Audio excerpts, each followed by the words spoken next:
Full చలేస్తోంది కదా. So పిల్లలిద్దరికి గొంతు నొప్పి అంటే ఈ మధ్య డైలీ హాట్ వాటర్ అయితే ఇస్తున్నాను మార్నింగే. అప్పుడే మంచిగా సన్ రైజ్ అవుతోంది. ఇంకా తొందరగా లేచారు ఇవాళ. తొందరగా లెగిస్తే సోఫాలోకే వచ్చి బెడ్షీట్ తెచ్చుకొని ఇంక ఇక్కడే పడుకుంటారనమాట. నేను నా పని చేసుకుంటూ ఉంటాను. ఇంకా వాళ్ళకి లంచ్ బాక్సెస్ రెడీ చేయాలి కదా. సో ఇవాళ కర్రీ కోసం అయితే చిక్కుడుకాయ చేశాను. అవి ముందు రోజు నైటే ఒలిచిపెట్టాను, మార్నింగే కర్రీ చేయడానికి ఈజీ అవుతుందని. ఇక్కడ దోశ బ్యాటర్ ఉంటే దాంతో గుంట పునుగులు అయితే వేస్తున్నాను.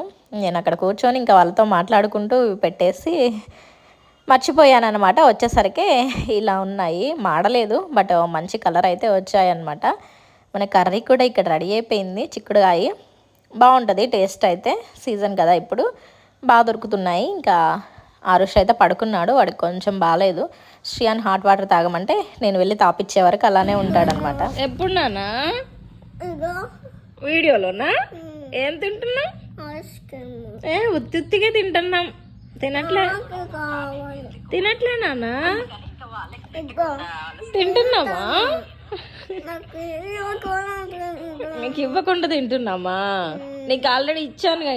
వాడు చూడండి నా వీడియోలే చూసుకుంటూ అందులో ఐస్ క్రీమ్ తింటున్న వీడియో అయితే చూసాడనమాట. దాని గురించి ఇప్పుడు గొడవ, నాకు ఇవ్వకుండా స్కూల్కి వెళ్ళిన తర్వాత తింటున్నావా అని. ఇలా ఉంటుంది మా శ్రియాంతో. సో ఇది మినీ బ్లాగ్, నచ్చితే లైక్ చేయండి, సబ్స్క్రైబ్